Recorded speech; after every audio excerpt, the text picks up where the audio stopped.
Hello, this is Alec Kerr, the film critic for the Conway Daily Sun, with my thoughts on Jennifer's Body, the first film to star Megan Fox. And it's kind of weird to think that Megan Fox has never actually starred in a movie because she's become such a big star in the last 2 years following her breakthrough performance in Transformers, but there you have it.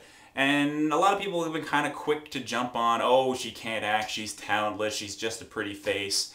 And this film really doesn't give her anything to kind of prove her acting chops, but she is able to deliver a line, and there's a lot of, that, because this is written by Diablo Cody, who wrote Juno, so there's a lot of, that kind of hyper, clever, gimmicky, jargony kind of dialogue, and she delivers it pretty well, and so she's not the next Meryl Streep, but within her, narrow range of skills, she does deliver.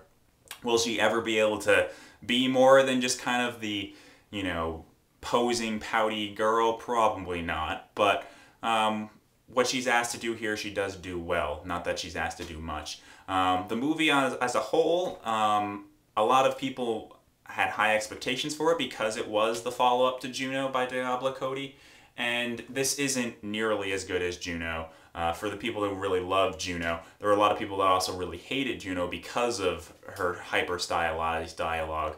And so people who didn't like Juno are probably really going to hate this. And people who really loved Juno will probably be let down because this isn't trying to be Juno. Juno had a real strong emotional core, and this is just trying to be a B horror comedy. And it does have some kind of edge to it because there is an exploration of the dynamic between friends. The premise here is that Megan Fox's Jennifer has been sacrificed by a rock band to Satan. She's been sacrificed to Satan. And the sacrifice goes wrong and she becomes a flesh-eating demon who enjoys boys. Tasty.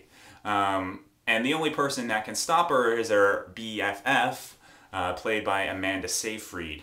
And there's a real kind of exploration of what, of the dynamic between close female friends and kind of that symbiotic relationship, especially if one is perceived as being more attractive and more popular and the other friend sees herself as being mousy and unattractive. And some people have been kind of quick to just say, oh, look, this is just another one of those cases of putting glasses on an attractive girl and saying she's not pretty. But I think what the film is doing here is that there are a lot of girls in high school and college and in life, women who aren't really aware of how attractive they may be because maybe they do have a person in their life that kind of louds and flaunts their beauty over them and kind of suppresses them and just makes them feel less attractive. And so they kind of form this, as I said, a symbiotic relationship where the person that doesn't see themselves as being that attractive needs the more attractive person, and the attractive person needs that other person to make themselves feel better. And it's not explored here in a big way, but it's explored here enough that it elevates the film slightly above a lot of the horror movies that come out every week. And this doesn't really have any great scare moments, but it does create a very good atmosphere and a mood and a feeling. So that it works on that level.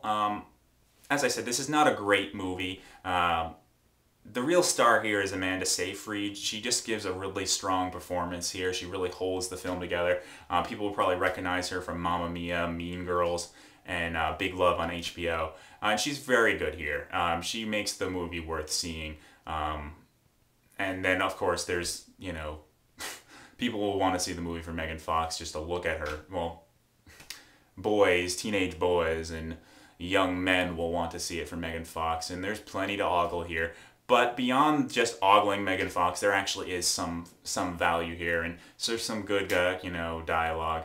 And Adam Brody as the lead singer of the band is very funny, and there's some nice jabs at what bands will do to become famous. All in all, this is not a great movie, but on its kind of modest level, it does work, and I was entertained. So anyway, this is Alec, and keep watching.